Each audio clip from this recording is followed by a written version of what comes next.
자, 반갑습니다. 피곤한 김 교수입니다. 오늘은 여러분들이 좀 익숙한 분을 모셔봤습니다. 반갑습니다. 네, 반갑습니다. 안녕하십니까. 어색해요. 네. 네. 자, 일단 우리 본인 소개를 좀 부탁드리겠습니다. 네, 안녕하세요. 다시 인사하겠습니다. 저는 분당 러스크 재활병원에서 근무하고 있는 물리치료사 서승혁입니다. 지금 병원에서 치료부장으로 근무하고 있습니다. 아, 물리치료사 중에 제일 높으신 거죠? 네, 지금은 그런 상황으로 근무하고 있습니다. 아, 네. 저희 학교에서 강의도 하시죠? 네네. 무슨 과목 강의하시죠? 네, 현재 응급처치, 보조기나 수치료 같이 네네. 진행했었습니다. 아, 네. 네, 저희 병원은 2년 전부터 시작한 회복기 재활의료기관 대상 병원이고요. 뇌졸중 환자분들, 척수손상 환자분들, 고관절 질환 때문에 고관절 수술하신 분들의 재활을 주로 담당하고 있습니다. 아, 네. 선생님들도 되게 많죠. 선생님들이 대략 몇 분이나 계실까요? 네, 저희 병원에는 이제 물리치료 선생님들이 50분 정도 계시고요. 네. 작업치료 선생님들이 한 30분 정도, 그리고 언어재활사 선생님들이 3분 정도 네. 근무하고 있습니다. 환자분들이 이제 좀 많을 때는 90명까지 좀 늘어났다가요. 최근에 이제 코로나 상황 때문에 환자분들이 좀 적어져서 저희도 치료사를 이제 한 80분 조금 넘게 운영하고 있습니다. 그 중에 총 책임자신 거죠? 네네네. 네. 그리고 해마다 저희 졸업생들을 뽑고 있지 않습니까? 네, 매년 알게 되는 학생들 중에 뛰어난 네. 학생들을 채용하고 있습니다.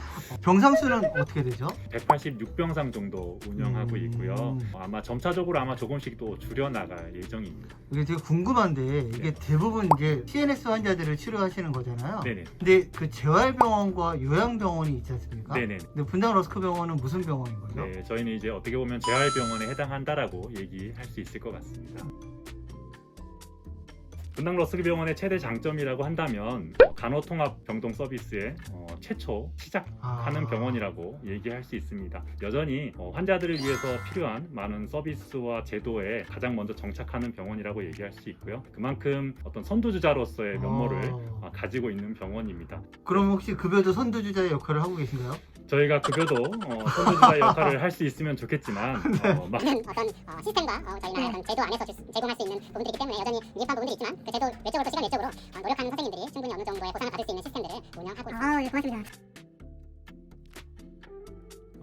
병원급으로 재활 환자분들을 치료하고 있는 부분들을 우리가 재활병원이라고 쉽게 표현하고 얘기하고 있고요. 요양의료기관으로 되어 있는 부분이 요양병원인데요. 실제로 이제 직원들 입장에서 환자를 치료하는 부분에서 보게 되면 어떻게 보면 크게 차이가 없을 수도 있습니다. 그래서 치료를 제공하는 입장에서는 크게 차이는 없지만 환자를 구성하고 있는 비율이 요양병원들이 어쨌든 조금 더 유지기 병원으로서 발병하신 지 오래되신 분들을 치료하고 있기 때문에 환자분의 케이스라든지 이런 부분에서 요양병원이 조금 더 중증도가 높은 환자분들이 있을 수도 있다라고 생각이 되고요. 하지만 이제 요양병원들 중에서도 치료에 적극적으로 치료하고 있는 병원들을 살펴보게 되면 재활병원과 크게 다르지 않는 환자 구성비를 가지고 있는 병원들이 있습니다. 근데 아무튼 러스크 분당병원은 회복기니까 아무래도 좀 더 급성이거나 좀 이런 분들이 많이 오시는 거죠? 네, 회복기 재활의료기관의 대상 환자분이 특별히 이제 신경계 손상된 이후에 90일 이내에 입원을 해서 6개월간 진행되기 때문에 네. 대체로 1년 이내에 발병 환자가 거의 80% 정도 된다라고 생각하시면 될 것 같습니다. 그럼 아무래도 요양병원에 있는 환자분보다 치료하면 아무래도 그 임프루브가 좀 틀리지 않나요? 네, 환자분들의 치료했을 때 좋아지는 부분도 있지만 또 한편으로는 환자분들의 요구도와 만족도를 맞춰드리기가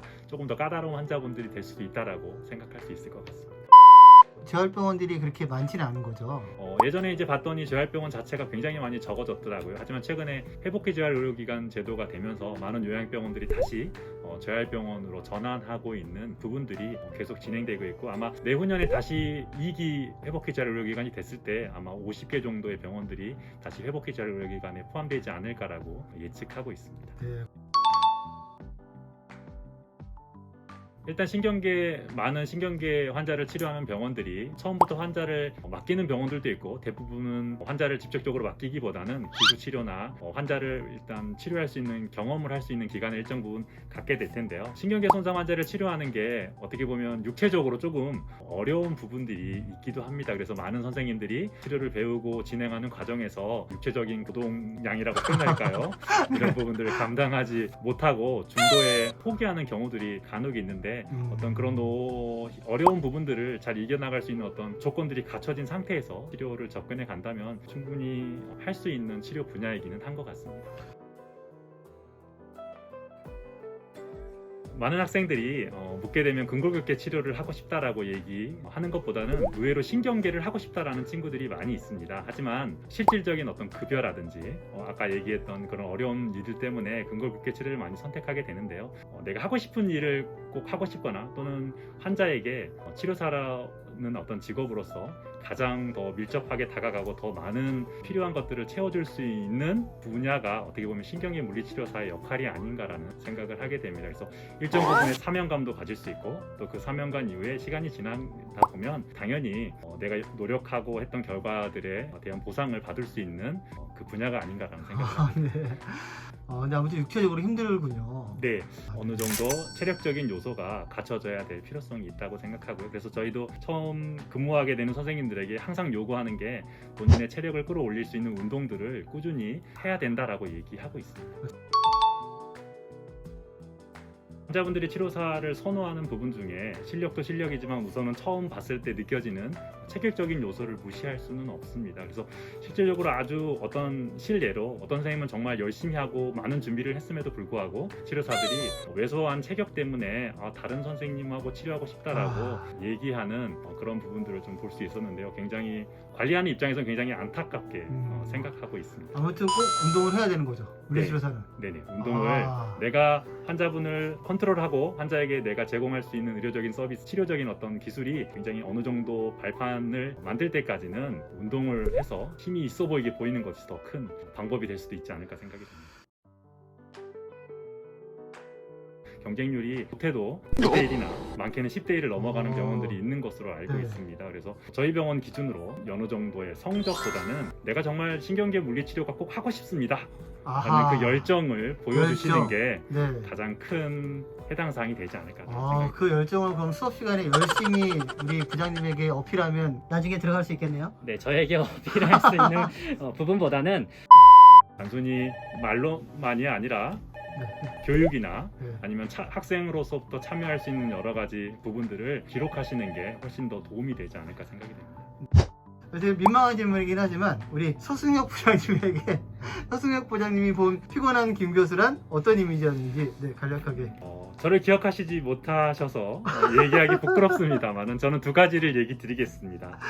제가 물리치료사라는 직업을 하려고 물리치료과에 처음 선택할 수 있을 때 그 선택의 길에서 그 선택을 할 수 있는 길을 열어주신 분이 교수님이셨거든요. 제가 학생 때 지원할 때 물리치료가 어떤 것이다 라고 설명해 주시던 모습을 제가 아직까지 기억하고 있고요. 오마이갓. 네.